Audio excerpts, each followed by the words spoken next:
एक बार की बात है, एक गांव में एक धनी व्यक्ति रहता था। उसके पास पैसे की कोई कमी नहीं थी, लेकिन वो बहुत ज़्यादा आलसी था। अपने सारे काम नौकरों से ही करवाता था और खुद सारे दिन सोता रहता या याशी करता था। वो धीरे धीरे बिल्कुल निकम्मा हो गया था।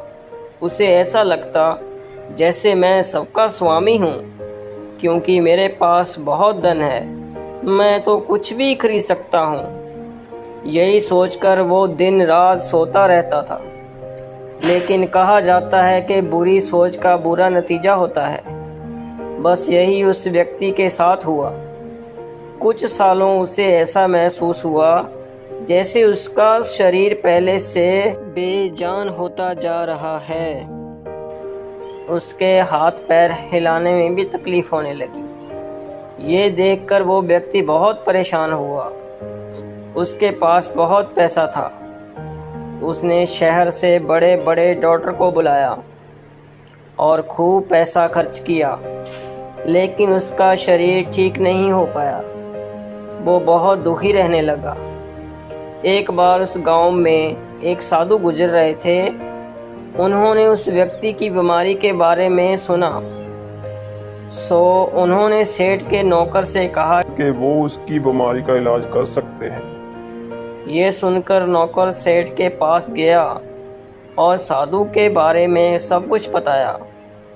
अब सेठ ने तुरंत साधु को अपने यहाँ बुलवाया, लेकिन साधु ने कहा कि वो सेठ के पास नहीं आएंगे। अगर सेठ को ठीक होना है तो वह स्वयं चलकर यहाँ आए।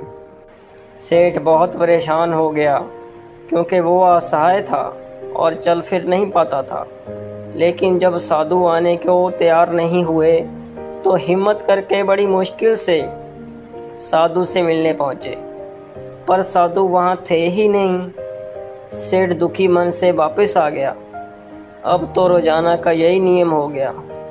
साधु रोज उससे बुलाते, लेकिन जब सेठ आता तो कोई मिलता ही नहीं। ऐसे करते करते 3 महीने गुजर गए।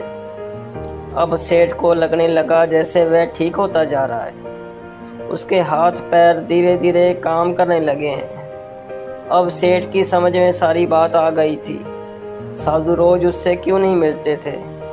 लगातार 3 महीने चलने से उसका शरीर काफ़ी ठीक हो गया था। तब साधु ने सेठ को बताया कि बेटा, जीवन में कितना भी धन कमा लो, लेकिन स्वस्थ शरीर से बड़ा कोई धन नहीं होता। तो मित्रों, यही बात हमारे दैनिक जीवन पर भी लागू होती है। पैसा कितना भी कमा लो, लेकिन स्वस्थ शरीर से बढ़कर कोई पूंजी नहीं होती है।